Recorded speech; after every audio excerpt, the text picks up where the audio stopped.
share my screen. Share screen. I always forget how to do this. Oh, it's this. No, this one? Yes. And screen. All right, you should be able to see my screen now, right?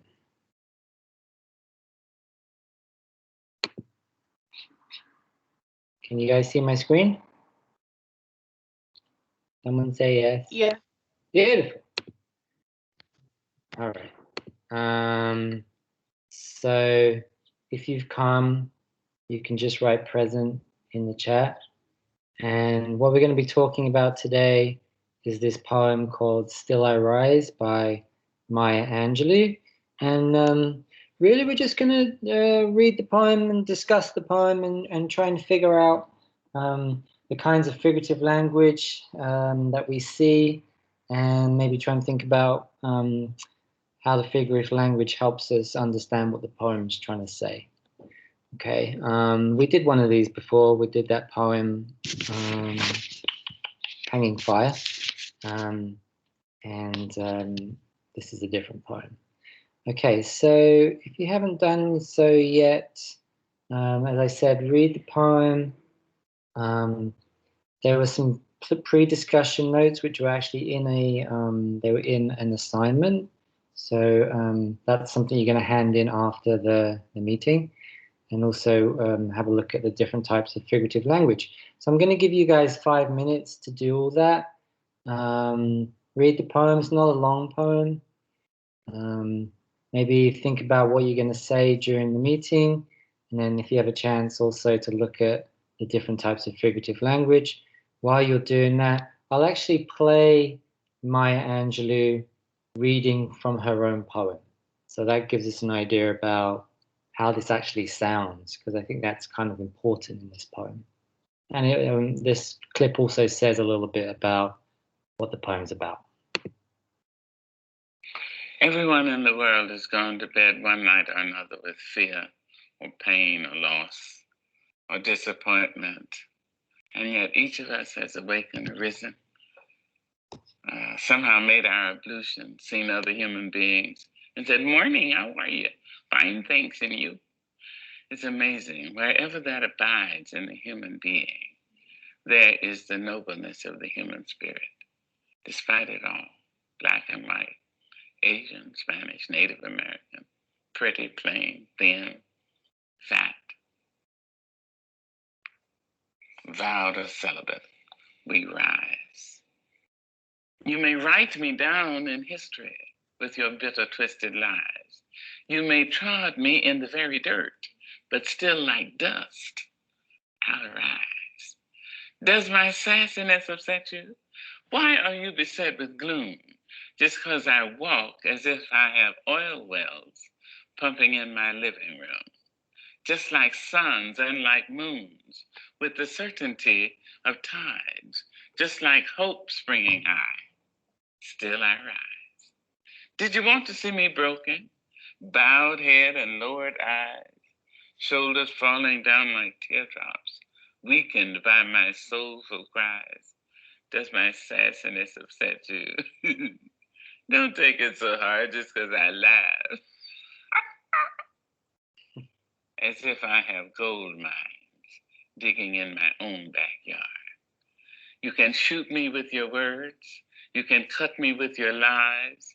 You can kill me with your hatefulness. But just like life, I'll rise. Does my sexiness offend you?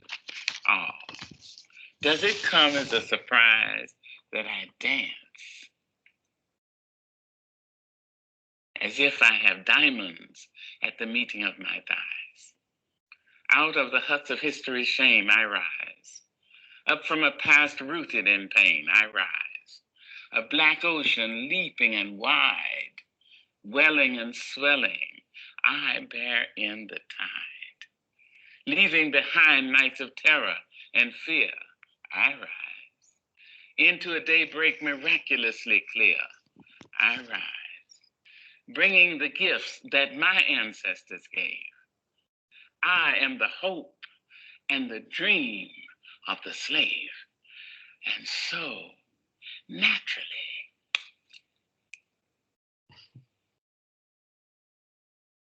there I go rising. So some of you may have noticed that her reading of the poem is slightly different to what we have here, but I think you really get a sense of maybe how musical this poem is by how she reads it. It helps us to understand maybe a little bit of what the poem is about. If you've just come and you haven't had a chance to read the poem yet, I have copied it into the chat.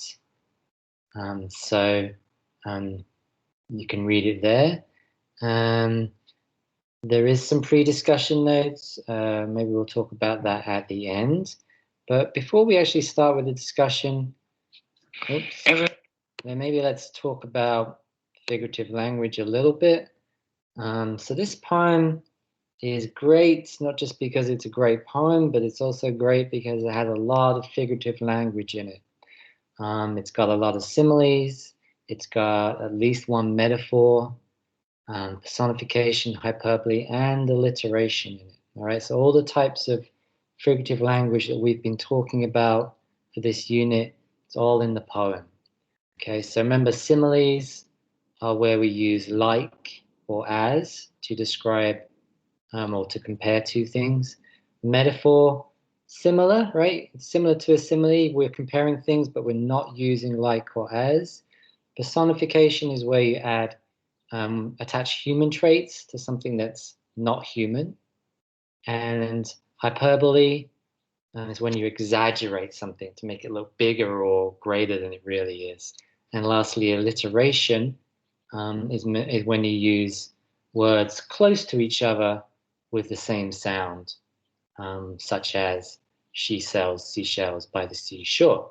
I cannot say that any faster than that.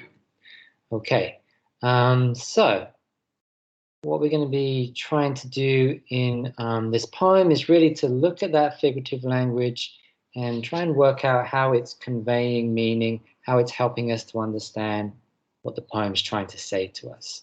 And if you were here during the last of these seminars we had, remember the aim is that everyone participates in some way.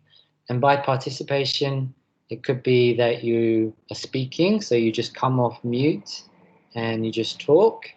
And even if you said something, right? If you like the poem, don't like the poem, that's still participation. Or if you're a little bit shy, understandable, you can just write in the chat as well. Please listen to other people when you speak. Try and speak clearly. It'd be great if you didn't have a lot of background noise so that we can hear you. And then if you are going to speak, maybe just wait until the last person has finished. You don't have to put your hand up or anything. You can just speak when someone else has finished. Most importantly, maybe, is to refer to the text. Okay, so I'm going to have line numbers on the text here so that you can actually show the line number. And also, this is a conversation between us, between you really, right? So you're not really talking to me, maybe try and talk to each other. So if someone says something, maybe try and respond to them. And you can even ask questions.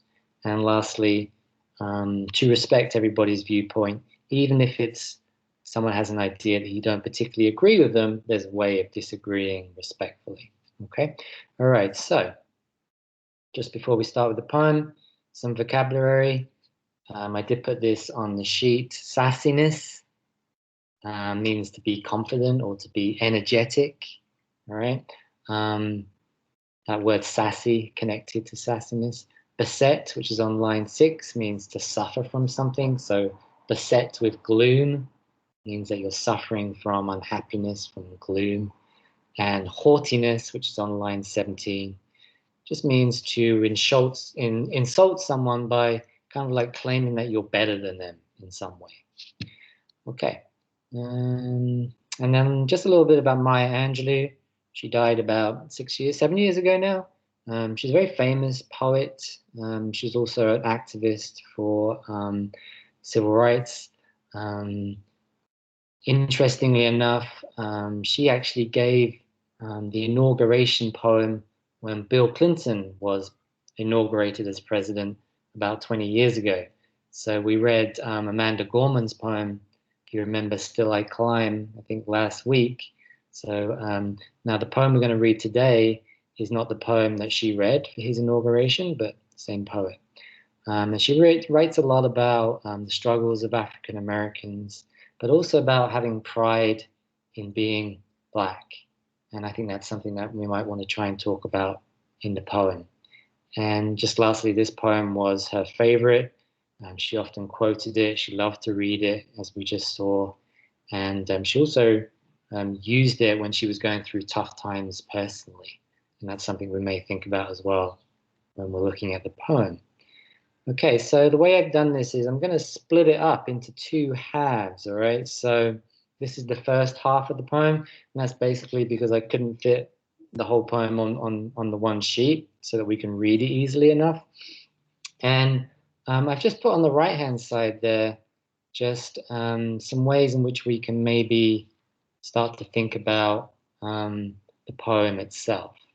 So maybe some ways to enter the conversation. Something you might want to talk about is a line or an image that stands out in this first part of the poem. Any questions you have about the poem? What do you think the poem is about? What does the title mean? Still I Rise. Who's the poem addressed to? Right? What's the audience? In that first line of the poem, it says, "You may write me down." Well, who's the you? And then what I really want to come on to is, what are some examples of figurative language that you notice as you're reading? So does anybody want to start us off? I'll go. Hi, who's that? Sejali? Yeah. Yes, Sorry. yes, thank you. So, I answered it on the worksheet that you gave us. Yeah. I feel that the poem is mainly addressed to people who at the time very much didn't like Maya Angelou or were unfair to her. Yes. Do you have anybody specifically in mind that you think that might be? Like racists maybe. Very much so. Very much so. Yes, I agree. I feel like her I would say, I guess, sarcastic use of like the questions is her kind of like mocking them in a way. Her trying to tell them, even though you try to put me down, I'll still rise above all that. Yeah. Can you give us an example from the poem? Sure. I've got it So on the screen there, I'm yeah. just gonna read the first one I see. Does my sassiness upset you? Why are you beset with gloom? Cause I walk like I've got oil wells pumping in my living room. It's like they're so busy being like I guess upset with her that no. But that's the that would be the example I would use right now. Yeah, I think that is it, right? She's like almost like she's testing them, right? With all these, as you say, with all these questions. Does my sassiness upset you? All right. And as So Mia says it in the chat, the you in that first line, I think, Mia, you're absolutely right. I think this is a poem directed at white people specifically here, right? Maya Angelou is Black. She writes from a very African American experience. Sorry, Sophie, did you want to say something else? no. So yeah, that's a good way of getting into this poem, right? Is the fact that these questions that she asks, she's really directing this poem at a specific audience. What do we think, related maybe to what Sophie was saying, what do we think the title it means then in that context? Someone else maybe? Will I rise? I think, on adding on to what the previous person said, I think it also means that basically she's not gonna let the people that brought her down basically were basically we're haters, so she's not gonna let negative energy bring her down. If she knows she wants to do something, she feels like she can do something, she's just gonna keep on doing it and not let anybody tell her she can or can't. Yeah. Is there any line in the poem that kind of shows that as well, Christian? I think you're definitely right.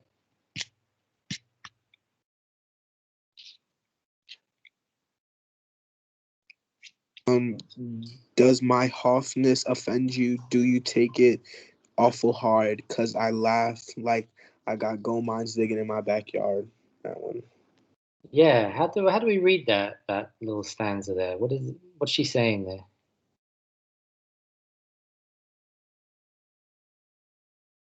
I think she's basically saying that does me showing you that I don't care, or does me showing you that even though you try to bring me down, I'm still laughing and still doing what I gotta do. Is it affecting you? Is it hurting you? Because it's not doing anything to her. Yeah, definitely. And as Brittany says in the chat, right? That even though people, and by people we already kind of mean white people here, or at least racist white people. Even though people are trying to bring her down, right? Still, she's gonna rise up. Still, she's not gonna take it lying down, right? She's gonna fight, right? And maybe, if we look at lines 3 or 4, you may trod me in the very dirt, but still like dust I'll rise. What is an example of figurative language? Line 3 or line 4, I guess. Does anyone say? Simile. Simile. Who said that? Me. Seriously, was that you? Yes, Yeah. that's a simile. How do we know it's a simile? It's comparing two things using like or as. Right. And Like. right. And what are the two things being compared? It's hold on. It's like dust. Wait. Yeah. Let's say yeah. So the things is dust, and what's the other thing? You may trod me in the Yeah, herself and dust. herself, right? Yeah, she's comparing herself to dust. Now, sorry, go on. Sorry. I was gonna like add on with the whole figurative language thing. I Yeah. found another form of it. Let me just pull up. There it is. I found personification Yeah, where'd you see that? in line 29. All right, let me just go to that next page then. Line 29, right? I'm a black ocean leaping and wide. Now, how is that personification? Because well, she describes a black ocean as like it's leaping, even though an ocean is not a living thing itself. True, yes. We don't think of oceans leaping, right? I was also thinking this line is maybe an example of a different kind of figurative language. Does anybody have any idea about what else kind of figurative language is used on line 29? Just focusing on where she says, I'm a black ocean. What is Metaphor? that? That is a metaphor, yes. That is a metaphor. Good. Shush, I'm gonna let the people. I'm a black ocean, right? It's a metaphor, doesn't have like or as, but now what's being compared in this example? Maybe someone we haven't heard from. What are the two things being compared here? I am a black ocean. Her in the ocean? Her in an ocean, yeah. Who is that? Sorry, I can't see the name. Bidar.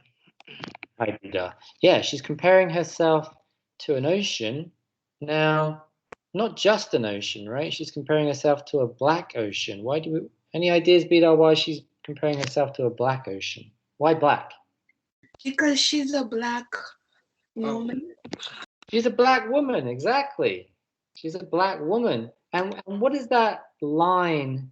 I'm a black ocean, or maybe two lines. I'm a black ocean, leaping and wide, welling and swelling, I bear in the tide. what kind of image do we get about her from those two lines? Any ideas? I think she's trying like to explaining how like when was time like slavery, how the white black people didn't belong. Yeah, definitely. But definitely, right? That black people don't belong. I think that's definitely in the poem. But I'm also thinking, you know, if you're describing yourself as an ocean, right? What do we think about when we think about an ocean? Waves. Waves, Being very big. very big, right? Maybe powerful. Um, I took a boat ride last week, and it was very choppy water. The boat was going like this, and because the waves were so big, because of the huge ocean that we live next to, right? The Atlantic Ocean. So, an ocean, it's big, it's powerful, right? So, if she's comparing herself to an ocean that's powerful, what is she saying about herself? That she is powerful. That she's powerful, right? That she's powerful. That as a black person, she is also powerful. Yeah. So that's why that metaphor is particularly, I think, powerful in itself, right? Because we get this image, right, in our heads, maybe, of how powerful she sees herself, even though, as we've been talking about, these people are trying to keep her down. Maybe let's look at some other examples. I really like Can, lines can 7 to 8. Yeah, sorry, was someone trying to say something? sorry, Mr. Wick. I Okay. also wanted to say that another in the second half, another Yeah, form of figurative language that we could have seen was used was what's it called, repetition. repetition, definitely. That wasn't even one that I put on the sheet, but where do you see the repetition, Christian? Because she says I rise a whole bunch of times, and almost every line, so that's giving me she's trying to get her point across that she'll rise up through like the pain. Absolutely. And very good point. And especially because right at the end of the poem, right, we get this line continually repeated, right? I rise, I rise, I rise. And as you say, Christian, I think definitely the effect of that is to give it some power in itself, right? The power through the poetry that this is how she's going to be, right? She's not going to take it lying down. Um, Yes, and Taya, you say the same thing, definitely. It shows how powerful she is, right? I rise, I rise, I rise, right? Mia, you talk about alliteration. Where do you see some alliteration? I think you're definitely right. Can you tell us the line or just write it in the chat if you're eating? I know you were eating earlier.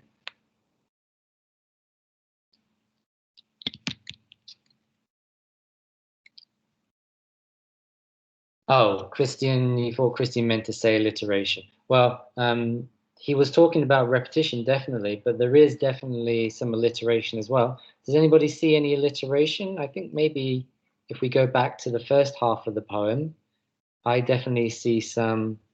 Actually, no, my bad. This line. I definitely see some alliteration here. Does anybody want to point out some alliteration for me? I can. Yes, Bombito.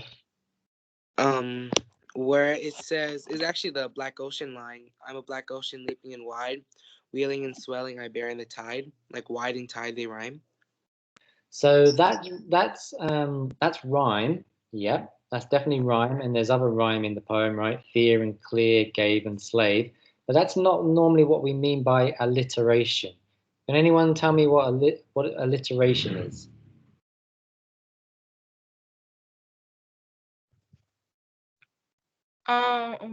I'm not gonna get everything correct, but I'm pretty sure alliteration is when you have like at least like a sentence or so of like words that start off with like the same letter.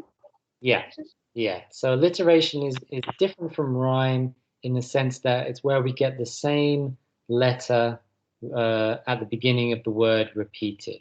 The example I was thinking of was line 25, out of the huts of history's shame I rise, right? We get that repetition of that H sound, huts of history, okay? I think maybe there are some other examples in the poem that I can't see right for now.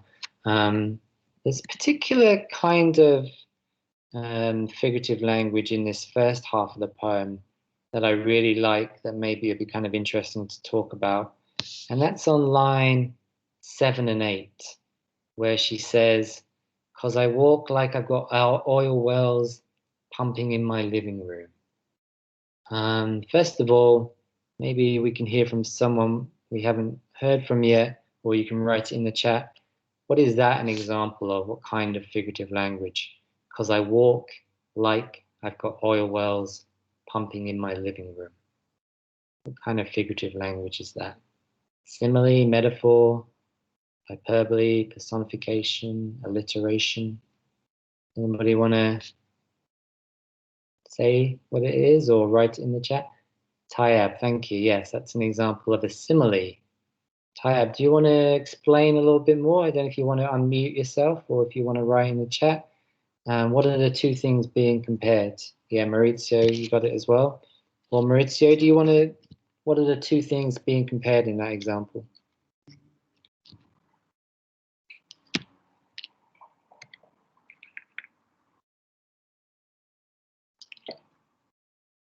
Hold up. What do you mean, Maurizio? Oh, you left the poem. It's actually on the screen. I don't know if you can see my screen. Lines 7 and 8. "'Cause I walk like I've got oil wells pumping in my living room." Right, so we've got I walk like I've got oil wells. So the two things here being compared is the way in which she walks and oil wells pumping. All right, now I don't know if anyone knows what an oil well looks like. It looks a little bit like this. We don't really have them in New York. They're more down in Texas, North Dakota. But this is what an oil well looks like, right? This big black is called a derrick, D-E-R-R-I-C-K.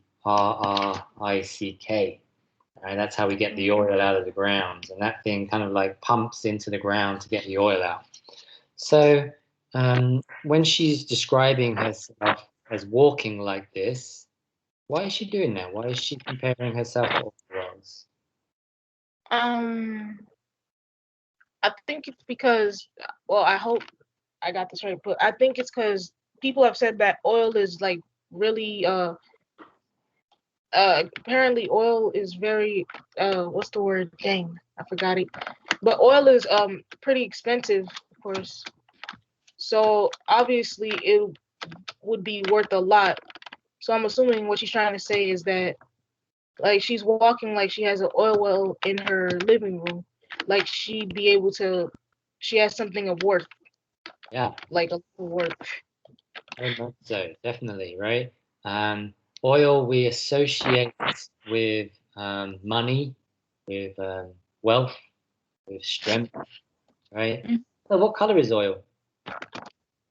Black usually. Black, right? Yep.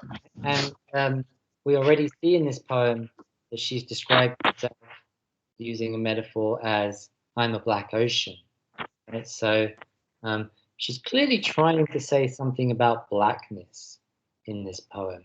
What do you think she's trying to say about blackness, about being black? Any ideas?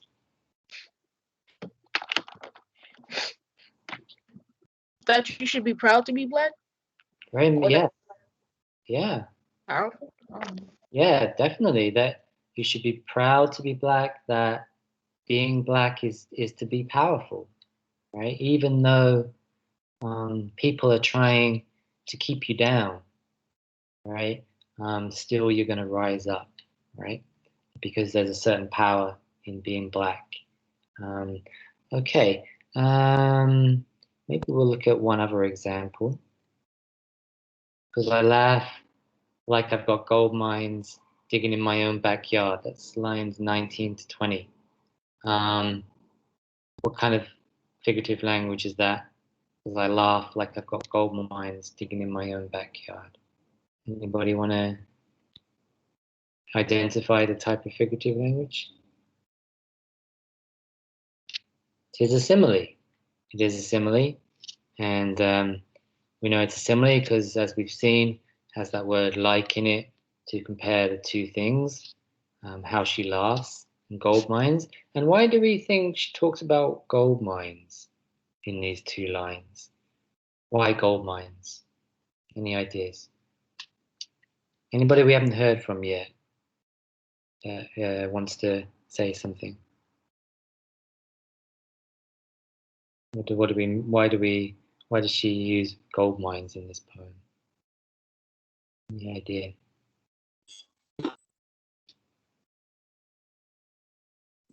I think gold mines was really popular back then, and the blacks was interested in it.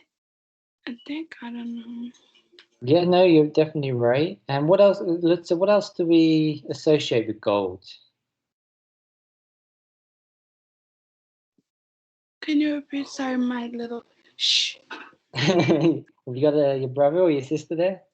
It's my cousin. I'm Oh, being mistaken.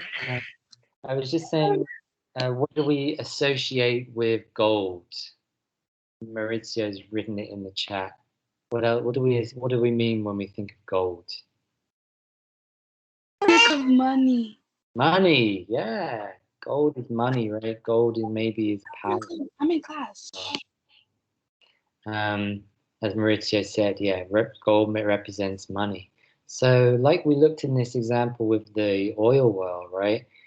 Oil, gold, they're both symbols of money, of power, of wealth. And maybe the reason why she's using those symbols or those words, those images, is because she wants to say something about what it means to be black, rather than the image of being black that's normally portrayed by white people, right? By racist white people. Okay, so we've come to half an hour now. I don't want to keep you guys any longer. I think we had a pretty good discussion. Is there anything anybody wants to say? Maybe thinking about these questions, anything we didn't get around to, or anything that anybody wants to write in the chat, some images or some questions. What do you think the title is talking about? Anybody want to say anything before we finish up? No, thank you. Everyone good? All right. Thank you very much, everybody, for taking part. Even if you didn't get a chance to say something. I don't know if we're going to have one next week because next week's kind of the end of the unit. I don't want to give you guys too much to do. The assignment that I made for this seminar, which is called Socratic Seminar Still I Rise.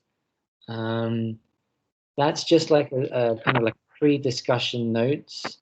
So it's a lot of stuff that we talked about during this seminar.